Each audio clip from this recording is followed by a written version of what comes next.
Division বেঞ্চের যেটা স্পষ্ট আজকে জানানো হয়েছে ডিভিশন বেঞ্চের তরফে যে দীর্ঘ 9 বছর পরে চাকরি বাতিল হলে বিরূপ প্রভাব পড়বে। 32,000-এর চাকরি গেলে তাদের পরিবারের বাঁচা মুশকিল হয়ে যাবে এবং এটাও বলা হয়েছে ডিভিশন বেঞ্চের তরফে যে তদন্ত চললেই চাকরি বাতিল করা যায় না। আজকে আদালতের তরফে কি বলা হলো সমস্তটা আপনাদের সামনে তুলে ধরবো। দুই প্রতিনিধি আমাদের সঙ্গে এই মুহূর্তে রয়েছেন, একদিকে সৌভিক মজুমদার রয়েছেন, অন্যদিকে সন্দীপ সরকার রয়েছেন।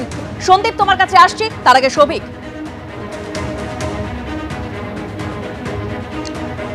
দেখো, আজকে কলকাতা হাইকোর্টের যে নির্দেশ, সেই নির্দেশের প্রথম অংশ হয়েছে যে এই 32,000 প্রাথমিক শিক্ষকের চাকরি বাতিলের যে নির্দেশ কলকাতা হাইকোর্টের সিঙ্গেল বেঞ্চের প্রাক্তন বিচারপতি অভিজিৎ গঙ্গোপাধ্যায় দিয়েছিলেন সেটা খারিজ করা হলো। তার মানে 32,000 প্রাথমিক শিক্ষকের চাকরি বহাল থাকছে।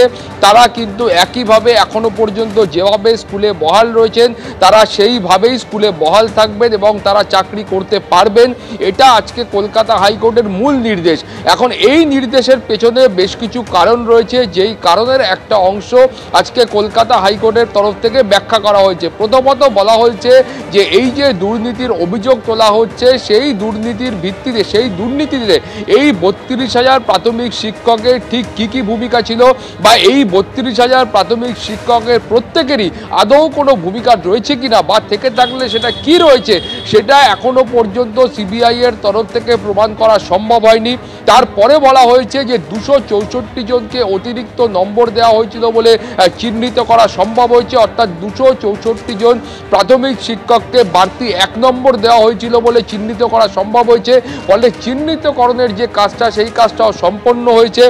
এছাড়াও আলাদা করে 96 জনকে বাড়তি নম্বর দেওয়া হয়েছিল যারা শুধুমাত্র কোয়ালিফিকেশন নম্বর পেয়েছিলেন, সেই কোয়ালিফাই করেই তারা কিন্তু প্রাথমিক শিক্ষক হিসাবে কাজ শুরু করেছিলেন। ফলে তাদের চাকরিও সুপ্রিম কোর্ট বহাল রেখেছে, সেই ব্যক্তিদেরও চিহ্নিত করা সম্ভব হয়েছে। ফলে এই কয়েকজন যাদের বিরুদ্ধে মূল দুর্নীতির অভিযোগ উঠছে সেই কয়েকজনকে বাদ দিলে বাকি যে 32,000 রয়েছে সেই 32,000-এর ভূমিকা স্পষ্ট নয়। ফলে কয়েকজন অসফল প্রার্থী যারা 2016 নিয়োগ প্রক্রিয়ায় সফল হতে পারেননি তাদের বক্তব্যের ভিত্তিতে বা তাদের অভিযোগের ভিত্তিতে গোটা প্যানেল বাতিল করা সেটা কতটা যুক্তিসঙ্গত হবে সেটা নিয়ে আদালত প্রশ্ন তুলেছেন এবং আদালতের মনে হয়েছে যে এই কয়েকজন অসফল প্রার্থীর এই ধরনের অভিযোগের ভিত্তিতে গোটা প্যানেল বাতিল করা ঠিক নয়। এবং কলকাতা হাইকোর্টের আজকের যে পর্যবেক্ষণ সেই পর্যবেক্ষণে এটাও কিন্তু খুব স্পষ্ট করে বলা হয়েছে যে যদি দুর্নীতি কোথাও হয়ে থাকে, অর্থাৎ এই যে দুর্নীতির অভিযোগ উঠছে সেই দুর্নীতি হয়ে থাকলে সেটা কিন্তু প্রাথমিক শিক্ষা পর্ষদের বিরুদ্ধে অভিযোগ উঠছে, অর্থাৎ প্রাথমিক শিক্ষা পর্ষদ দুর্নীতি করে থাকতে পারে, প্রাথমিক শিক্ষা পর্ষদের তরফ থেকে অনিয়ম হয়ে থাকতে পারে, কিন্তু প্রাথমিক শিক্ষা পর্ষদের বা রাজ্য সরকারের এই দুর্নীতি বা এই অনিয়মের দায় কেন নিরীহ শিক্ষকদের ওপর বর্তাবে সেই প্রশ্নও কিন্তু আজকে কলকাতা হাইকোর্ট তুলেছে। এর পাশাপাশি এই রায় দিতে গিয়ে মূল যে বিষয়টা কলকাতা হাইকোর্ট আজকে তুলে ধরেছে বা যেটা বারবার বলা হয়েছে সেটা হচ্ছে একটা মানবিক দিক, অর্থাৎ একটা মানবিক দিকও কলকাতা হাইকোর্টের তরফ থেকে বিচার করা হয়েছে। মাননীয় বিচারপতি তপব্রত চক্রবর্তী তিনি বলছেন যে এই 32,000 শিক্ষক তারা দীর্ঘ 9 বছর ধরে কাজ করছেন।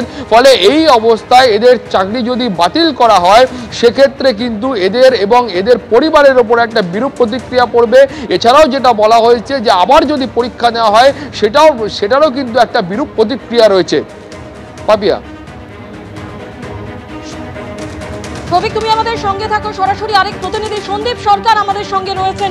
সন্দীপ, একদিকে মুখ্যমন্ত্রী মমতা বন্দ্যোপাধ্যায় তিনি বলছেন যে হাইকোর্ট মানবিক দিক থেকে দেখেছে, অন্যদিকে আজকে হাইকোর্টের পর্যবেক্ষণে যেখানে বলা হয়েছে যে 9 বছর পরে চাকরি বাতিল হলে বিরূপ প্রতিক্রিয়া হবে, সেলিব্রেশনে যারা মেতেছেন সেই সব শিক্ষক শিক্ষিকারা তারা কি বলছেন?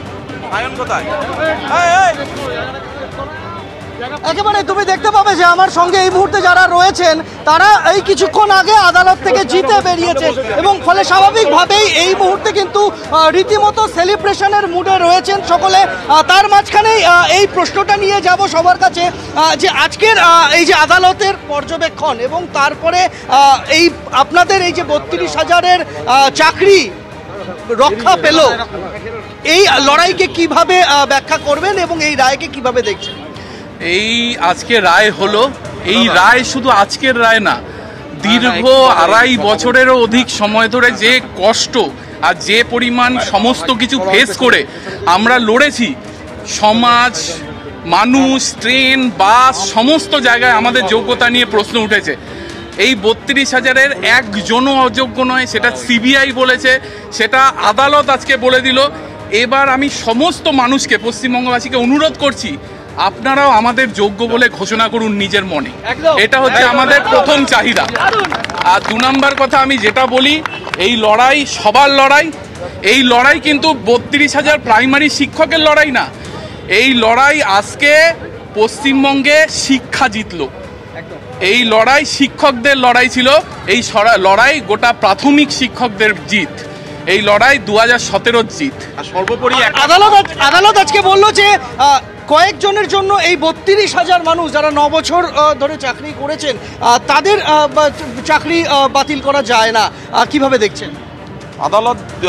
আদালতের যে রায় দিয়েছে সেটা আমাদের 2.5 বছরের লড়াইয়ের জয়, এবং আদালত অনেক দিন ধরেই এই আমাদের এই ইয়েটা শুনছিলেন। অবশ্যই তিনি অনেক ভেবেচিন্তেই এই রায়টা দিয়েছেন। এই বিষয়টা একটু পরিষ্কার করে দেওয়া দরকার যে আদালত বললেন কয়েকজনের জন্য এই 32,000-কে বাদ দেওয়া যায় না, সেটা কিন্তু এই 32,000-এর কয়েকজন না। ওটা আমরা দেখিয়েছি, ওটা সাবসিকুয়েন্ট রিক্রুটমেন্ট প্রসেস, এবং ওরাও খারাপ এরকম নয়। ওদের মামলা, ওরা চাকরি করছে সুপ্রিম কোর্টের স্টে অর্ডার নিয়ে, সুপ্রিমে ওরা বিচার্য, ওরাও খারাপ নয় সেটা। কিন্তু এই যে 32,000-কে বাঁচিয়ে দিল কয়েকজনের জন্য, এটা নয়, 32,000 নিজের দমেই বেঁচেছে। অভিজিৎ গাঙ্গুলি বেঞ্চের যে রায়, অভিজিৎ গাঙ্গুলির যে রায় ছিল সিঙ্গেল বেঞ্চের, সেই রায় খারিজ হয়ে গেল। কিভাবে দেখছেন আপনারা বিষয়টা? উইথ ডিউ রেসপেক্ট, আমাদের অব্রতবাবু আমাদের লয়ার বলেন, with due respect to Indian judiciary system, আমরা সবাই বলতে বাধ্য হচ্ছি যে সিঙ্গেল জাজ বায়াস ছিলেন এবং সত্যি ছিলেন। ওনার কাছে যে রিট পিটিশনই যেত সেটাতেই আমাদের চাকরি যেত। সেটা সেই সময় মানুষ তাকে ভগবান বানিয়েছিল, কিন্তু সেই রায় উদ্দেশ্য প্রণোদিত, সেটা তিনি নিজে প্রমাণ করে দিয়েছেন। অর্থাৎ বুঝতেই পারছো যে রীতিমতো সকলে কিন্তু এই মুহূর্তে সেলিব্রেশন মুডে রয়েছেন। এখানে লাগাতার স্লোগান চলছে, মিষ্টিমুখ করাচ্ছেন একে অপরকে আলিঙ্গন করছেন।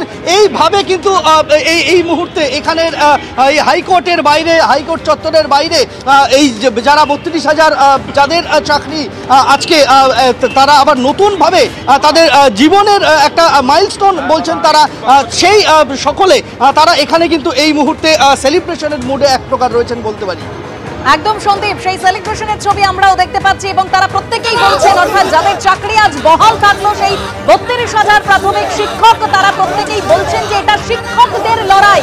এই লড়াইয়ে তারা আজ জিতেছেন। এবং ডিভিশন বেঞ্চের যে আজকের রায়, যেখানে স্পষ্ট ডিভিশন বেঞ্চের তরফে বলে দেওয়া হয়েছে 32,000-এর চাকরি গেলে তাদের পরিবারের বাঁচা মুশকিল হয়ে যাবে, তদন্ত চললেই চাকরি বাতিল করা যায় না।